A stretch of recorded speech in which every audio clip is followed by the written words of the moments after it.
Reading with your kids.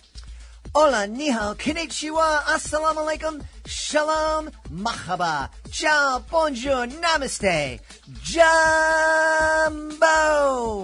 bienvenidos. Hey, my name is Jedley. I am so happy to welcome you to Reading with Your Kids. We're coming to you from the beautiful neighborhood of Reedville in the shadow of the Great Blue Hills.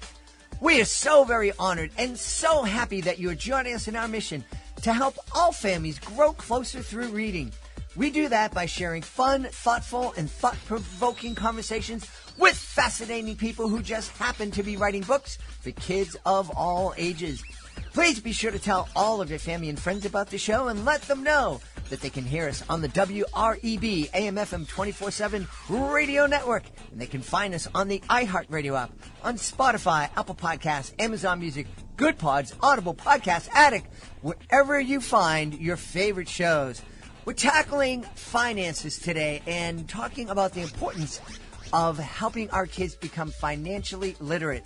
And it's an important conversation that we should be having with our kids sooner rather than later. Here to help us start those conversations, two wonderful authors celebrating their two wonderful books. Anthony Delauney will be here first, and later on we'll be meeting Brooke Lapides. And we will be going back to the Westbrook Outlet Mall in Westbrook, Connecticut at the Connecticut Book Festival to speak with Andrea Petitte. Are you looking for a creative way to bond with your kids? Let me tell you all about Drawing with Your Kids, the ultimate destination for artistic adventures.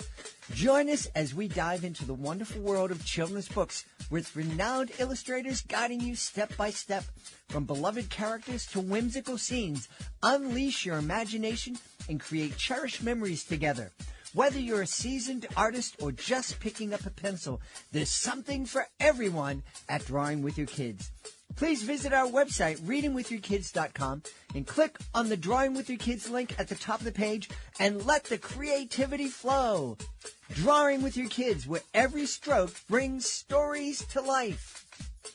Join us right now from the beautiful state of North Carolina. Our guest is here today to celebrate a series of books that talk to kids about a very important subject, something that we don't talk to our kids about very much, and that's finances. Please welcome to the show the driving force behind Owning the Dash, Anthony Delauney. Hey, Anthony, how are you? I'm doing wonderful. Thanks so much for having me. I'm really happy that you're on. Financial literacy is something that I feel pretty passionate about. I think it's really important, and we don't talk to our kids about finance we're not mindful of the way that we talk to our kids about finance. We don't teach them what they need the skills they need to kind of balance their checkbooks, if anybody ever does that anymore, and knowing about mortgages and loans and things like that. But we do talk to our kids about money when we say to them, you got to do good in school because you got to go to college. You got to go to a good college. You got to go to the best college. And that means they're going to be 17, 18 years old and then think, I need to go to the best college, and that means I need to take out hundreds of thousands of dollars in loans. Exactly. It's amazing how right from the get-go, even when they're in those really early years of life, the lessons we start imprinting on them, more the actions we have more than what we say, they absorb it, and it can backfire if we're not too careful when they get to those decisions when money actually really becomes important, when they start becoming young adults. Yeah. So it's a scary time, but you know, it's really funny. It's not funny. It's actually criminal, I think. We have our kids aren't allowed. Typically, a kid can't rent a car until they're 25. There's so many things that they can't do until they're 21. They can't choose to smoke a cigarette or drink a beer. But yeah, 17, 18. You can take out a mortgage. Well, it's not a mortgage, but you can take out a loan that you're going to have to pay off, and it's going to prevent you from getting a mortgage for a long time. Yeah, and the scarier part is that a lot of times the world has become, when we grew up, we actually saw money. We saw transacted, there was money in the wallet. Whereas now, most of the time, there may not even be a wallet or a purse or whatever it might be. you have a little pocket on the side of your phone that might hold a credit card, or your credit card's on your phone. And everything is just very hidden. And even if you get a statement or so forth, there's so many emails that we get and so much just this onslaught of information that it just kind of gets pushed to the side. So it's so easy to not only realize not how much you're paying for a particular item, but what's going on behind the scenes and how long how much you're really going to end up paying after that 5-year, 6-year period on that auto loan. Yeah. So it's becoming a big topic.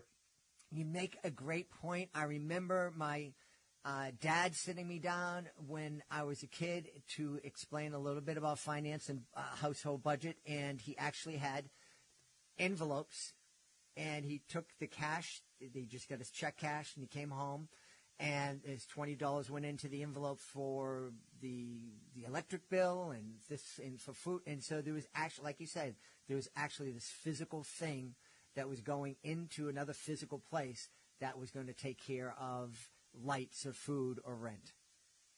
Yeah. So, I mean, and some parents are definitely familiar with that philosophy, and it almost seems like that's an impossibility now because we don't even have enough cash in the house to do that type of exercise. Right. But for me, I've been in the financial services industry for about a little over 20 years.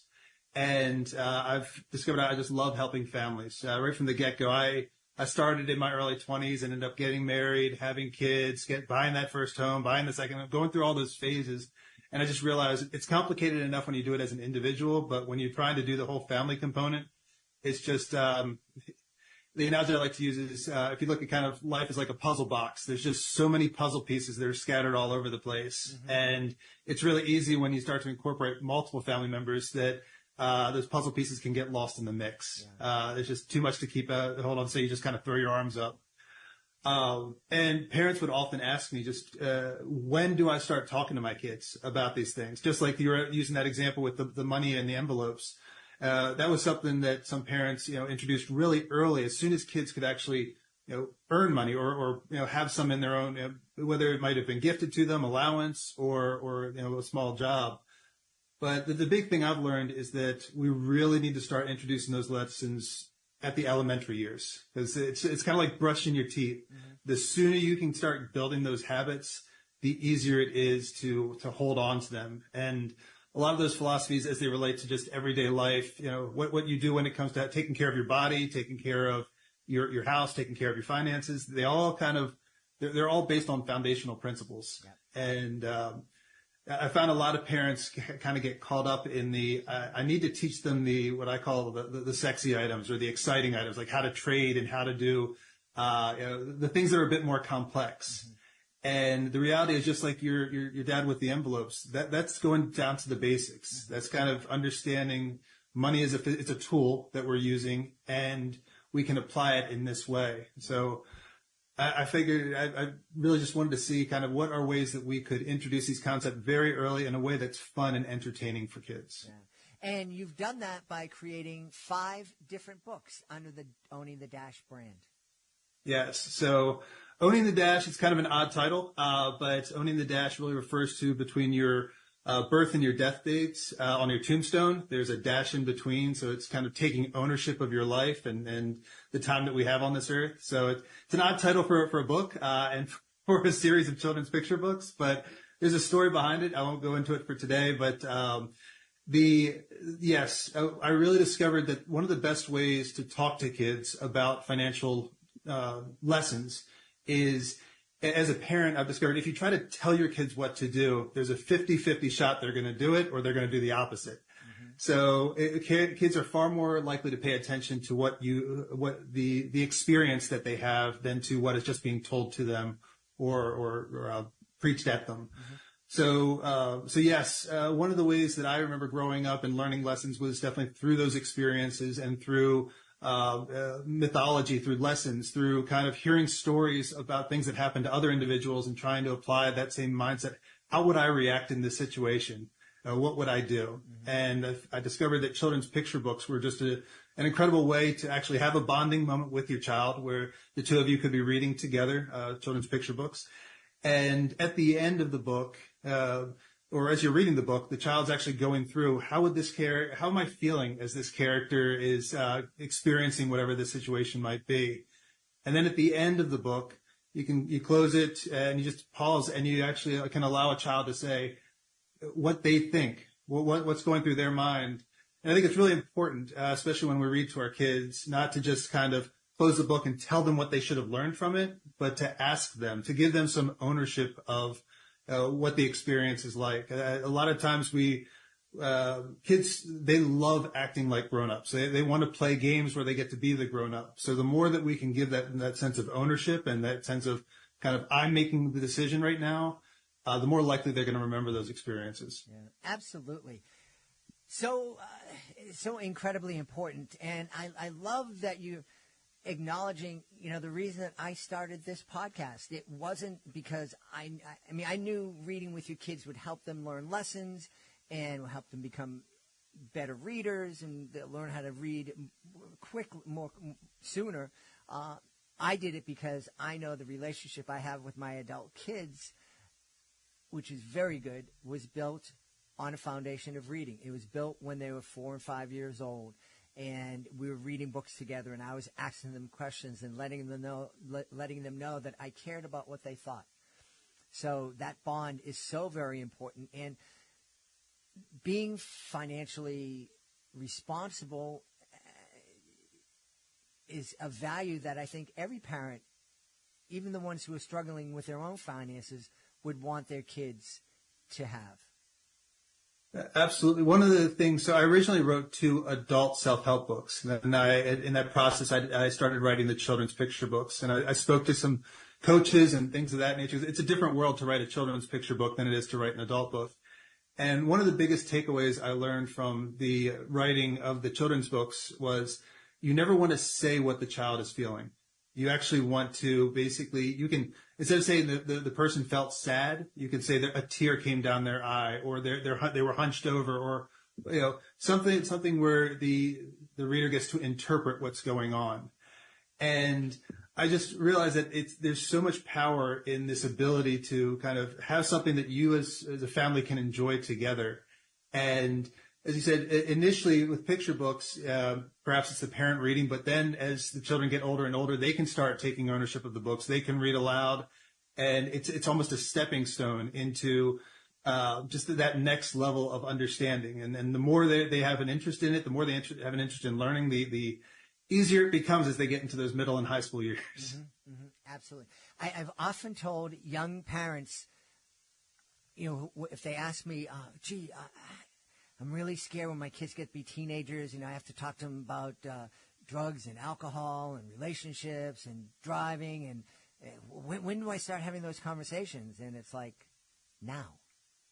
But my kids too. Yeah, now. You're not talking about drugs, but you're talking about decisions. You're talking about making choices. You're telling them that you love them. You build on that foundation. And then by the time they're teenagers, those conversations, they're never going to be easy, but they'll be a lot easier than you would if you don't have those conversations early. Absolutely. And I think that I was recently asked kind of what in the financial world is one of the biggest roadblocks that prevents people from getting ahead financially as adults. And what I've discovered over my years as an advisor is that fear of judgment is actually the leading issue that I find causes people to avoid, not achieve their goals, or to get themselves into trouble. They're afraid of being judged for their actions. I used to have individuals that would come to meet with me and share their information and say, please don't judge me for this. And I'm just there to help. That's my role. But there's this kind of, sometimes couples are afraid to share with their spouses what their financial situation is. And if you're afraid to share with a professional or with your partner what those issues are, it's even scarier to let your children see kind of that, hey, maybe mom and dad are dealing with debt right now and trying to figure it out. And maybe we can't afford this type of thing. And that's okay. That's normal.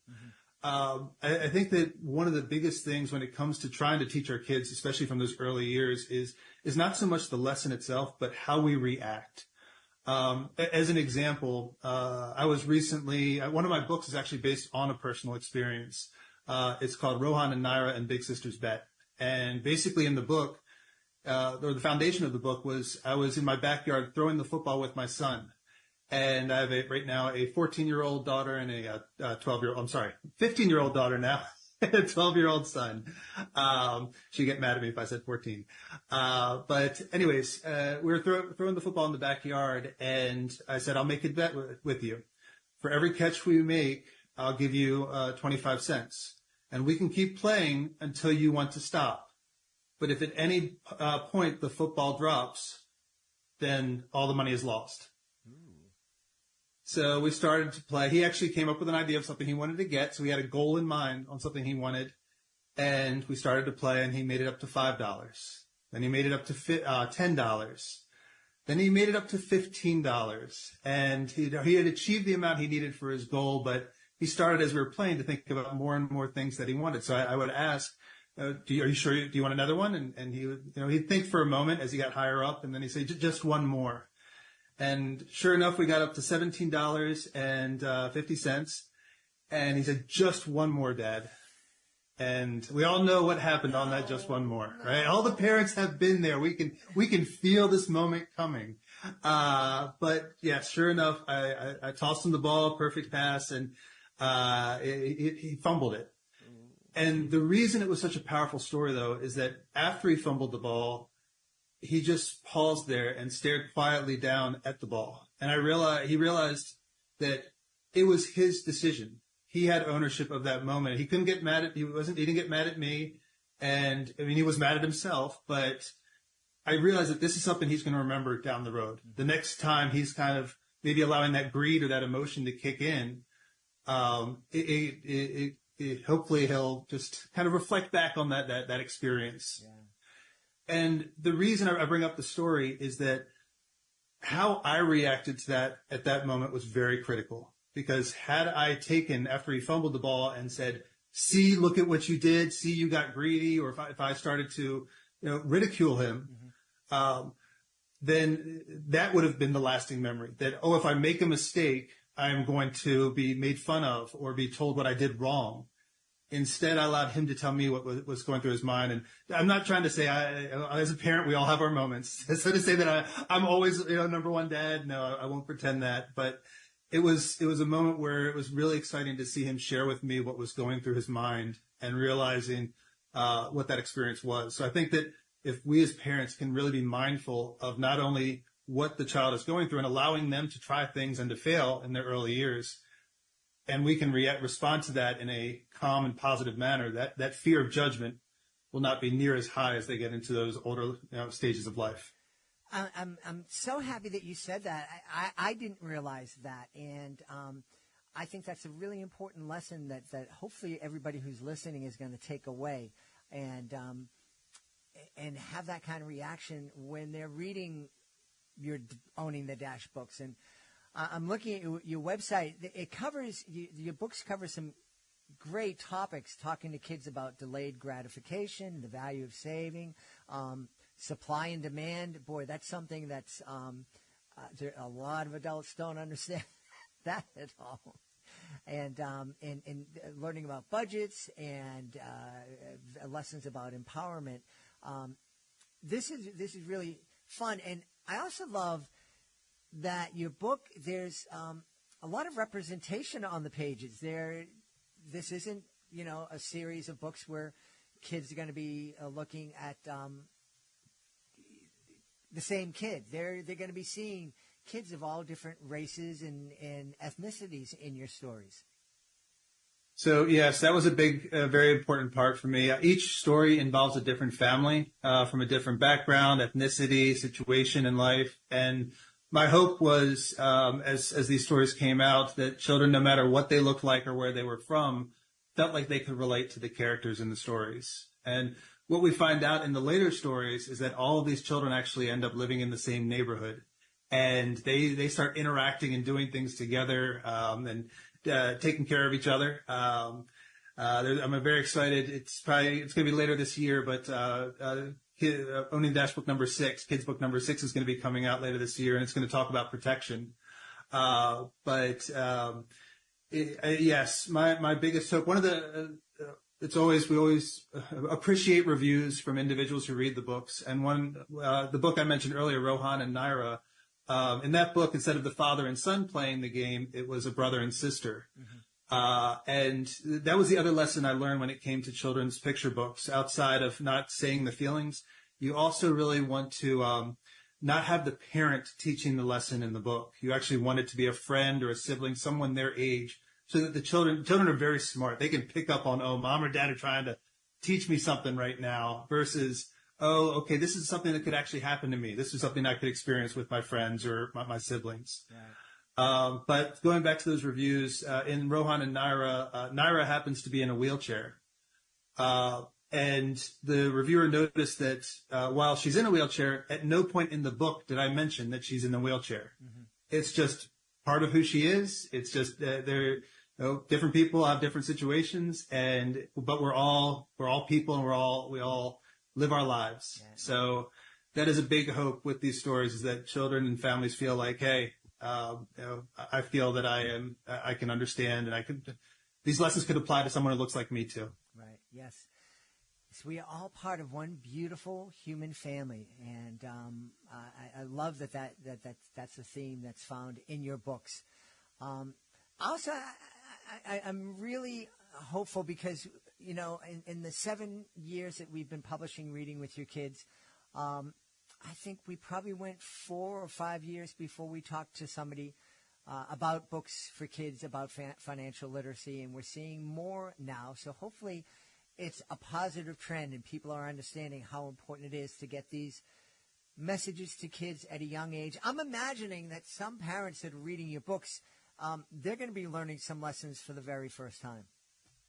Well, a little hidden agenda I probably should share. Not agenda, I don't know what the right word is, but yes, the books are all rhyming books, so they're really meant to be read aloud. And the hope is that as parents are reading these stories to their kids, we can see the message that's inside of them. We can see, just as in the example I gave earlier, how greed can sometimes get the better of us, and how sometimes decision making. And my hope is that as parents are reading this, they might think about the decisions they're making, and how our children see what we do. They may not listen to what we say, but they see what we do. So it's just, they're little reminders that, hey, I want to show them, a certain behavior that says you can be confident, and it's important to, keep an eye on your finances, and to, not be afraid to talk about it with your partner, with your family. It's just part of life. Very, very, very important. Anthony, it's very important that we tell people where they can go to find out more about the Owning the Dash series. Yes, thank you. It's the best place to go would be the website. It's www.owningthedash.com. OWNING, DASH.com. And what I'll share also with your listeners is that in addition to the books, on the website there is a For Educators tab. And on that site there are a variety of free PDF discussion questions, as well as games that you can play with the kids and activities. So lots of fun stuff on there. They're currently password protected, but I'll share with everybody what the password is. It is owning my dash ! With a capital O, a capital M, and a capital D. So owning my dash ! And that'll open up everything for anyone who wants to have a little fun with the kids. Awesome. And parents, remember, you are your child's first and most important teacher. So you are absolutely have the right to click on that educator tab, no matter where you are, but especially at Owning the Dash. We've had a great time talking about a lot of stuff, a lot of very important stuff, helping our kids become more financially literate. Our guest has been Anthony Delauney. Anthony, thanks so much for being with us. Thanks so much for having me. It's been wonderful.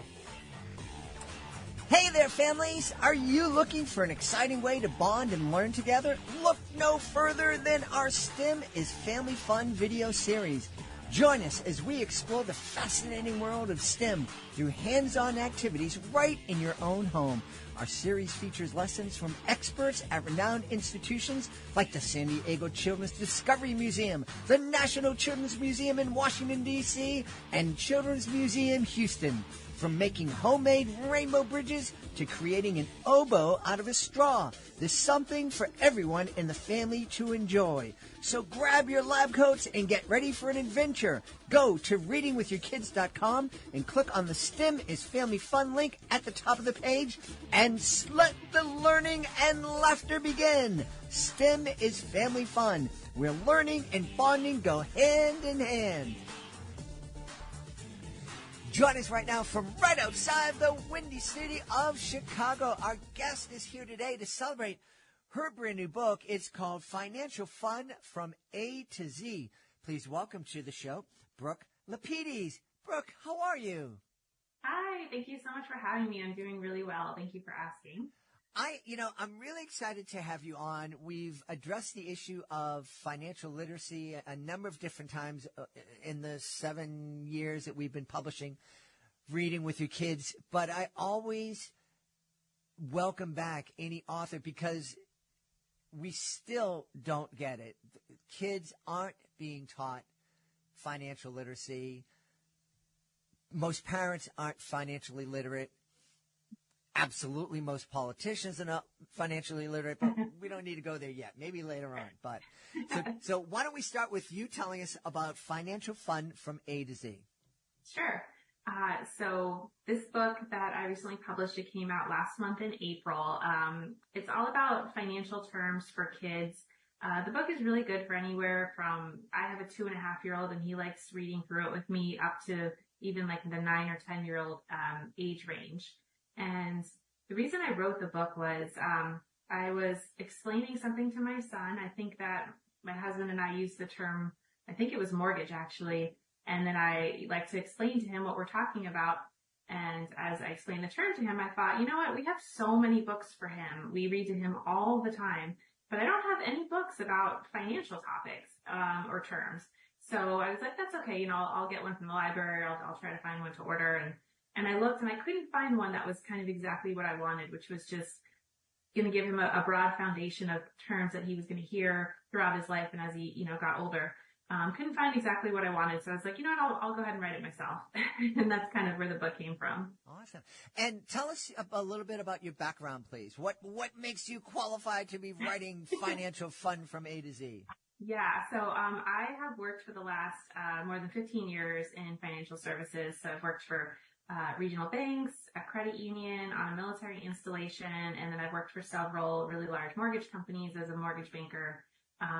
And so I've talked to a lot of adults about their finances. I've talked to everyone from, 18-year-old service members on the military installation who are coming in to apply for their first credit card or their first car loan to adults who are, retired and looking to buy a retirement property.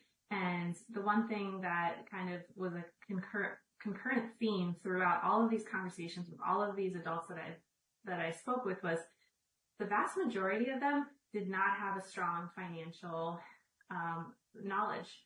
They didn't have a foundation where they felt comfortable.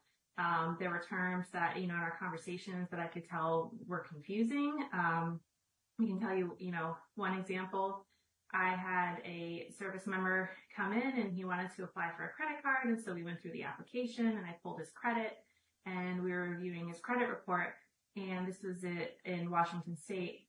And there was a credit card from Best Buy that he had taken out when he lived in Georgia when he was posted there that he never, that he stopped paying on. And he was shocked that I knew about it and that I could see it on his credit report, because he took it out in Georgia and just had no idea that it was going to follow him to Washington. Mm-hmm. And he was probably, I think he was maybe 21 at the time. So those kinds of situations I dealt with all the time, especially as a mortgage banker, going through people's credit reports and talking to them about financial decisions that they've made. It's very obvious that the financial literacy in the country is not at the level it should be. I there's so much I want to talk about. It sounds like when you had that conversation with that service member, it was a real education for him. Yes. You know, and you took the time to explain things to him, which is quite the opposite experience, I think, that I am hearing college kids get on college campuses, where there are very beautiful people going up to students and saying, hey, would you like a credit card? It's easy. Just sign up right here. We're going to give you a mug. We're going to give you a T-shirt, whatever. And there's no education going on, and it's just sign here on the dotted line. Yeah, absolutely. And there's a lot of places like that around military installations too. Unfortunately, if you go off base or off post, there's a lot of, second tier lenders that employ those strategies. So I would always say, like, it's always better to go to your on base bank or credit union if you can, in those situations. But yeah, absolutely. The education when you're applying for loans most of the time doesn't happen. And that was sort of the approach that I always took when I was doing mortgages for people, is trying to be as consultative and educational as I could. Well, I want to thank you for that, because as you said, you are rare. Yeah. There aren't a lot of people out there doing that. And that's a topic for another day. Do you think part of the reason kids aren't getting the financial literacy at home is because their parents don't know it? Mm-hmm. And do you think one of the reasons parents and young people don't know about finances is because they're like, I'm 18, I'm 25, I'm 30, I should know this stuff, and I'm not going to let anybody know I'm not, so I'm not going to ask any questions, and I'm going to pretend that I do know this stuff? Mm-hmm. That could be part of it, absolutely, that maybe there's like a little bit of embarrassment or shame or feeling like that, I should know this and I don't want to let on that I don't. And then I think there's also just a bit of people don't know what they don't know. So they know they're not financial experts or financial advisors or anything, but I can't tell you how many adults have read this book for children and have told me completely honestly, I learned things from this and I learned terms that I didn't know. So, and these are people who probably would have said like, oh yeah, I'm, basically financially literate. Mm-hmm. But they don't know what they don't know. So let's talk about some of those things that we're going to learn even as parents when we're reading Financial Fun from A to Z. Sure. So the book is written in an A to Z format, like the title implies. So went with, wanted to get as many different terms in there as possible. Tried to explain everything in simple ways that make sense to kids. Like I think one of my favorites is S is for stock, and it explains that a stock or a share is like a slice of a pizza. It's a little piece of the whole. But instead of pizza, it's a little piece of a company. And the illustrations show a kid getting a slice of pizza in a pizza parlor. So, that's just one example. Does the letter B stand for broke? No. Okay, good. It could. There's actually quite a few letters where I really struggled because I was like, oh, like E. I went with expense for E, but I really wanted to do equity. And so I might have to come out with a second version because there were quite a few letters where I struggled with picking one. I'm curious. Other than zero, I have no idea what you did Z with. Yeah. So, Z was really hard. I went with zero, but I specifically went with zero coupon bond. Okay. Yeah. And X, I did have to cheat a little bit with X. And as a parent, it always kind of annoyed me a little bit when I would read the A to Z books and the X was not quite a word that starts with X, but it's just, there aren't that many words. So for X, I went with exchange. Okay. The first sound is X. Well, if you update it, you could go with X. X stands for the thing that Elon bought for $49 million. Very true. So, yeah, I know there are people, and I say this every time we broach the subject, that are sitting there and thinking, why do I need to talk to my 5-year-old, my 6-year-old, my 4-year-old about finances? And I think one of the things that we don't realize is that we actually are talking to our kids at that age when we say to them, oh, you got to do good in school so you can go to a good college. Mm-hmm. And so that's all they hear. You don't hear about, well, how am I going to pay for college? you got to do good because college is like $85,000 a year right now in the Boston area, and by the time your 5-year-old gets to college, it's going to be hopefully they're going to fix it, but right now it's so you get these 17-year-olds who don't know anything about finance, have just been told forever they got to get into a good school. There have been many young people in my life I know who have been offered a full scholarship at what might be considered a second-tier college, but they always dreamt of going to that Division I or A-tier college, so they turn down the full ride, and they take out loans because the A college doesn't give them any financial aid. Yeah. And it's like, I think that's why I don't have any hair. I think I rip my hair out when I hear these stories. Yeah, I mean, and that you're so right. If that's something, if they had been having these discussions from a much earlier age about why it's important to start saving and start investing as early as possible and to not go into debt if possible, then they might have made a very different decision. Yeah, and not only saving, but it's like, hey, what's the value? What's the value of the B versus the A? Is it really worth that? Is it really worth going into debt for the next 20 years? Right. I don't think so. Yeah, you're absolutely right. I actually, since the book has come out, I've been invited into 2 different local elementary schools to read the book and lead discussions with. For one school, it was all of their 4th graders, and actually for their school I went to just this morning, it was the entire 3rd, 4th, and 5th grade. And the questions that these kids asked in both situations just blew me away. They are actively hungry for financial information. Yeah. They asked extremely relevant questions. They asked so many questions that in both cases we actually ran out of time. I couldn't even get to them all because they had so many questions about finance, about what things mean, different terms that they've heard at home. They were asking me about financial terms that are not in the book and that were not covered, but they've just heard them from, their parents or on TV or whatever and wanted to know what they meant. I think that the youth in the country are hungry for this information. Oh, absolutely. Absolutely. My niece, who is, has been made some great choices for college right now. She's not incurring any debt and she's doing very well. But she just went out and she bought her first car and she wanted to do it by herself. And so she did, and she probably paid a little bit too much money for it. But she came back to me afterwards and she said, you told me it was going to be expensive and you told me insurance was going to be expensive, but you didn't tell me I had to pay 6.5% sales tax and that I'm going to have to pay sales tax on it every day. Yeah, just sitting them down with something like that and breaking down the actual numbers makes such a big difference. Yeah, it really does.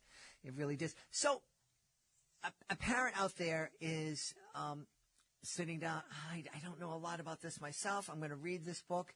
How can parents, if they, after reading this book, they get inspired to educate themselves more so that they're more savvy, they're more knowledgeable about their finances so they can save to help their kids go to college, so they can save to get that bigger house, so they don't have to work 80 hours a week, so they can spend some quality time with their kids. Where can they go for that additional help? It's a really good question. I think that there's a lot of different courses that you can take online, and a lot of them are free. So, not something that you have to invest any actual money in, but there's a lot of different ones that you could take. There's, of course, always books on investing and learning about the time value of money and all of that. So I always say hit up the library, talk to a librarian. Yeah. And that's always, they'll always help point you in the right direction. Yeah. And I think too, you might check out some of your local banks. I'm not talking about the local office of the bank that's everywhere. But I know myself, I was one of the first in my family to buy a home, and I knew nothing about buying a home. And my beautiful wife and I attended a first-time buyer seminar that was offered by the local branch that had 4 different branches around Boston. And I came out of there going, I can do this. Now I know how to buy a house. And we were homeowners within a couple of years. Yeah, absolutely. That's a really good point. There are a lot of those type of scenarios that banks and credit unions will put on. yeah, finding your local community events is a great idea. Yeah, and you mentioned credit union. Am I right in thinking credit union, when you're a member of a credit union, you're kind of like the owner of the credit union? Yeah, exactly. So a credit union is a financial institution just like a bank, but it is a nonprofit. So any profits, go back to the members, and you own shares. They're called shares instead of accounts at a credit union, and you're a member, not a customer. So the terminology is a little bit different. But yes, the members do own the credit union. Yeah. So that might be a great place to get some financial education. Yes, absolutely. I'm a big fan of credit unions. Yeah. My son was in the original cast of the longest running financial literacy school assembly program in the country. It's called Miss Money and the Coins. And so cool. it was created by that local bank that helped me figure out how to buy a house. And it's still running. He's no longer in the cast, but it's been going strong for about 15 years, I think. That's awesome. Yeah, you had mentioned that to me before, and I hadn't heard of this one, but I looked it up, and it looks like a fantastic program. Yeah. So now you've written the book. You said maybe have to write a second book. I'm curious. I'm curious. How did you like the process of writing a kid's book, and is it something that you think that you want to continue doing? It was fun. I never had thought about writing a book. It wasn't something I grew up thinking I'm going to be a writer or anything like that. So it was fun, and it was challenging, and I enjoyed it. I did the illustrations as well. And for me, though, it was more a passion project. It was more about the subject matter. So I don't see myself continuing with any books that are not about this. So I'm not gonna write a fantasy series or anything like that. But I could see myself maybe writing another one along the same subject. That's wonderful. Hey, tell everybody, please, where they can go to find out more about financial fun from A to Z and find out more about Brooke Lapides. Sure. So the book is available on Amazon. It is available as a paperback or a Kindle ebook. I think with kids, it's always better to do a paperback, but if you do happen to have Kindle Unlimited, it is actually free on there, so you can at least show the kids the pictures and the definitions as you go. And yeah, it's up right now and available. We've had a great time speaking to the author of Financial Fun from A to Z. Our guest has been Brooke Lapides. Hey, Brooke, thanks so much for being with us. Thank you so much. It's been so fun. Before we invite our guest into the studio, I would love to invite you to visit a very special website. It's clownswithoutborders.org. Clownswithoutborders.org.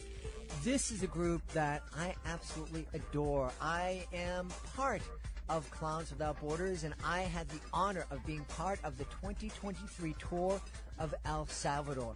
I had so much fun joining with artists from all over the world to bring a smile to people who really needed it and really appreciated it too. And we would love for you to join us as a monthly Joy Maker.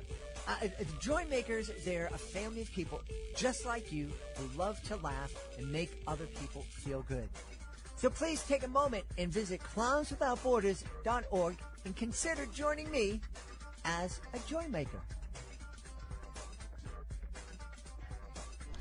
My friends, we are here at the Westbrook Outlet Mall, and my guest is Andrea Petitte. Hey, Andrea, how are you? Wonderful, and how are you? Thanks for coming. I am fabulous. We look fabulous together. I have my flamingo shirt on. Andrea has a beautiful pink dress and a beautiful white hat. Yes, we are all set for spring. All set for spring. Andrea, tell me about your book. Well, I write for teenagers. I write young adult books, and basically, I put teenagers in trouble. See if they can get out of it. Sometimes they can, sometimes they can't. It's a crapshoot. Depends on how I feel that day. I've got two that I've got today. I've got Team Jordan. Jordan is a football player on his way to the NFL, but his loyalty to his sport is going to be questioned by his loyalty to his family when there is a major family problem that might keep him from his destiny. That sounds very interesting. And then there's Team Jamie. Team Jamie is about a 16-year-old wrestler who has a very dark secret in his past that he wants to keep hidden. But he also has a very dangerous gambling addiction to where he deals with loan sharks, pit bosses, and the police. You know, I'm imagining there might be somebody out there listening thinking, teenagers with a gambling addiction? You'd be surprised how many teenagers are gambling on just about anything they can. It's one of the biggest addictions that teenagers have. And it has very serious, we all know about the consequences of substance addictions. Yes, but they don't understand that, yes, it sounds far-fetched that he's got a gambling addiction, but if you go to any of the casinos, some of those kids walking in there look a lot older than they actually are. Mm-hmm. And the premise of the story came from Foxwoods Casino, because a man brought his teenagers in, and I was trying to figure out what 3 teenagers were going to do in a casino. It's not really the place that you would take a teenager. Mm-hmm. What are they going to do? I found out these kids played video games all weekend. But I said to myself, you know, what would happen if a teenager actually got on the floor and started to win, and win big? And he does. He does very well until he doesn't. Boy, you know, this problem is only going to get bigger with all the online betting. With everything with online, I don't care how many disclaimers you put on that says if you have a gambling problem, please call this number. I realized back in the day they used to bet on football games with the football pool and the papers that used to go around school. But these kids have serious problems. And I write about kids that have issues. I don't sugarcoat things for them. This kid, Jamie, gets himself into quite a mess. Jordan gets himself into quite a mess.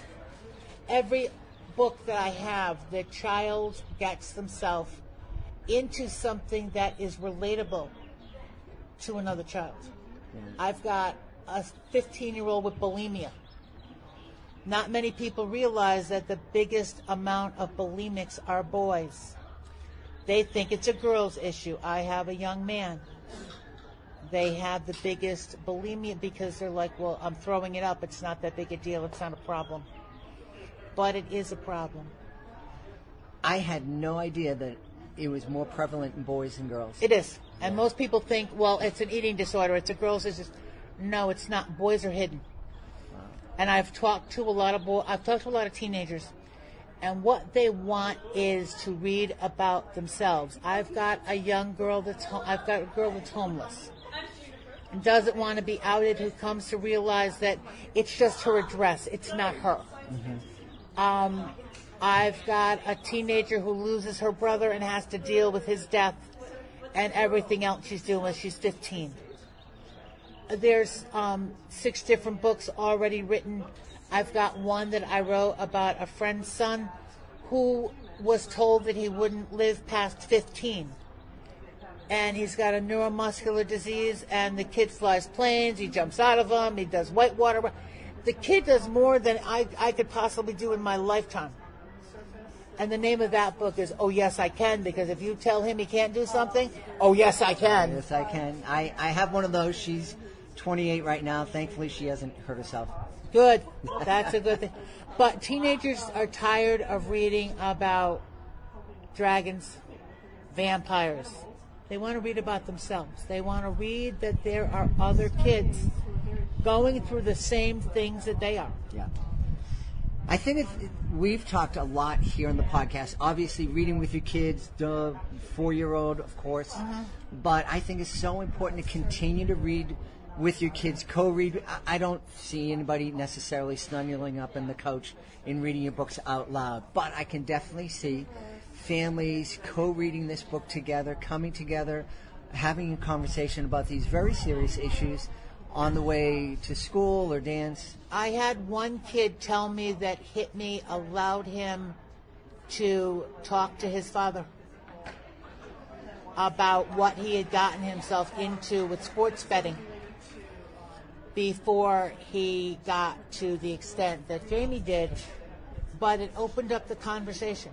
Yeah. And a lot of parents tell me that my books will open up conversations that maybe they wouldn't have with their kids. Absolutely. Yeah. Yeah. And that's what you have to do, is you have to keep the lines of communication open with a teenager, or you're going to lose them. You can't just say, oh, well, he was 15, 16 years old. He doesn't want to talk to mom and dad anymore. That's not true. Right. That is the farthest from it. Kids want their parents to talk to them. Mm-hmm. They don't know how to start a conversation. So my comment is, I'll write about it. You read it, and then you can say, okay, maybe mom will look at it and say, well, what's that book about? And you say, well, it's about a kid with a gambling problem. Well, do you know any gamblers? Well, yeah, and they can tell them, that what happens in the book is true. These are things that you can go to jail. You can get in a lot of trouble. You can be in court. You can ruin your life by doing something that everybody tells you is harmless. Right. There's no such thing as a harmless life.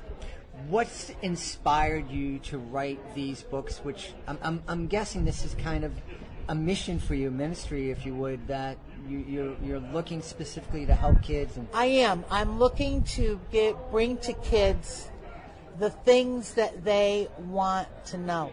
Yeah. They're tired of basically only reading fantasies and things like that. They're tired of the world building. They want things that reflect them. Mm-hmm. I talked to a lot of teens before I wrote Hit Me, and they were all telling me the same thing. We want something that reflects us. Perfect. Where can we go to find out more about you and your wonderful books? You can find me at www.andreapwriter.com. My books are on Amazon and Barnes & Noble. Excellent. And if any of your podcast listeners are here in this beautiful state of Connecticut and in the Westbrook area, they can find me a little farther down the road. Awesome. Thank you, Andrea. Thanks for being with us. Thank you very much for having me. We hope you've enjoyed this episode of Reading with Your Kids, and we'd love to know what you think about it. What do you think about talking to kids about finance? Do you think it's important? Do you think the advice that our guests today have shared with us are going to work with your kids? There are a number of ways that you can let us know what you think about this episode of the show or any episode of the show. Of course, you can connect with us on social media, facebook.com/Reading with Your Kids, at Reading with Your Kids on Instagram and TikTok, and at Jedley Magic on Twitter. You can also visit our website, readingwithyourkids.com, and of course you can use the contact button up at the top of the page to, again, let us know what you think about Anthony and Brooke and their message. You can also let us know who you'd like to hear on a future episode of the show, and of course, let us know what kind of issues you would like us to celebrate here on the podcast. We want to thank the folks who made today's show so wonderful. Of course, we start by thanking our wonderful guests, Anthony Delauney, Brooke Lapides, and Andrea Petitte. I want to thank my amazing team, Fatima Khan, Chris Doherty, Rory Grady. I have a fantastic group of interns that are just starting with us, and we're so excited to be working with them. All of them are students at Emerson College: Stella Shure, Hannah Bosange, Julia Lipman, Judy Hu, Alyssa Montiero, and of course, we want to thank my beautiful wife for all of the support she gives me. And again, of course, we want to thank you. Thank you so much for taking the time to join us today, and as always, thank you so very much for taking the time to make the world a better place. And you do that every single time you read with your kids. I'll be looking for you on the next episode of Reading with Your Kids.